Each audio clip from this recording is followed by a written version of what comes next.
Hi guys, this is GREECETV and welcome back to my YouTube channel. Please consider subscribing and hit the notification bell for more updates. Hi guys! Welcome back to my YouTube channel. For today's video ay tuturuan ko po kayo kung paano magbayad gamit ang GCash at GCredit sa ating mga electric bills. So without further ado, let's get started. Pagka-open po ng GCash natin, click po natin itong bills. Pagkatapos, click natin yung electric utilities. Hanapin nyo lang po yung company na babayaran nyo po. Marami po dito. Pero kung gusto nyo pong mas mabilis kayong matapos sa paghahanap, click nyo tong search billers sa taas. Search natin kung ano yung company na babayaran natin.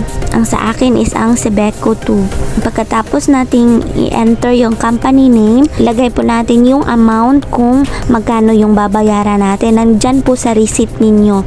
So, lagay natin yung bill amount, 779.19 pesos. Pagkatapos ng amount, ilagay natin yung account number. So, yung account number is makikita doon sa itaas ng bill receipt ninyo. So, nandun sa account information. So, ang account number, so kailangan i-double check natin before natin i-go. Kasi, napaka-importante po yung account number. Pagkatapos ng account number, punta tayo sa account name. So, yung account name is makikita rin doon sa account information sa bill receipt ninyo. Lagay natin yung name. Pagkatapos ng name ay email address. Pero optional lang po yan. Click next. Meron pong dalawang choices po dito. Pwede tayong magbayad via GCash. Pwede din tayong magbayad via GCredit. So, kung gusto nyo yung GCredit, click nyo lang yung check na mark dyan sa gilid.